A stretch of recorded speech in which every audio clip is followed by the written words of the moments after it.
È stata definita la pre-season della Fortitudo Moncada-Agrigento. Il team, guidato dal coach Franco Ciani, si inizia il giorno 25 agosto al Pala Moncada, dove la squadra agrigentina sfiderà in casa il Massachusetts UMass Lowell alle ore 18:30. Prevista per il giorno 30 agosto la sfida contro l'Orlandina a Caltanissetta alle ore 20.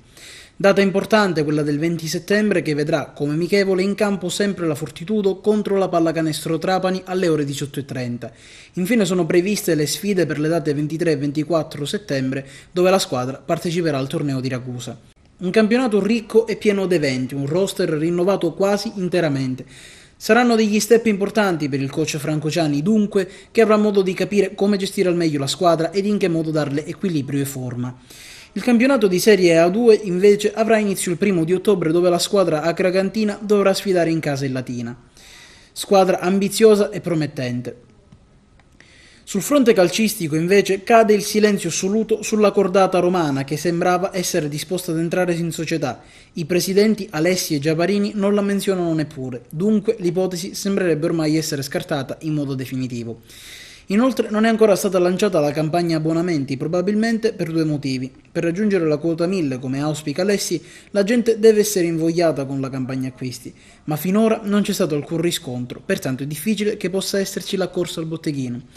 L'altra ipotesi è relativa all'utilizzo dell'Esseneto per le gare casalinghe del campionato.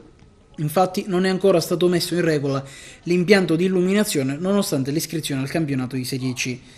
E da qualche giorno la squadra è tornata ad allenarsi sull'erba dello stadio, nonostante le condizioni di quest'ultima.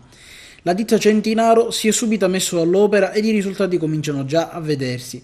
Si spera in risultati sempre migliori e teoricamente il calpestio dei giocatori biancazzurri in allenamento dovrebbe anche favorire la ricrescita. Il fischio d'inizio è previsto per il 6 di agosto con la Coppa Italia di Lega e non prima di questa data sapremo se l'Akragas potrà giocare nel proprio campo anche nella prossima stagione. In caso di esito negativo, la squadra, guidata dal mister Lello di Napoli, dovrà recarsi a Siracusa che, ricordiamo, dista 200 km da Agrigento.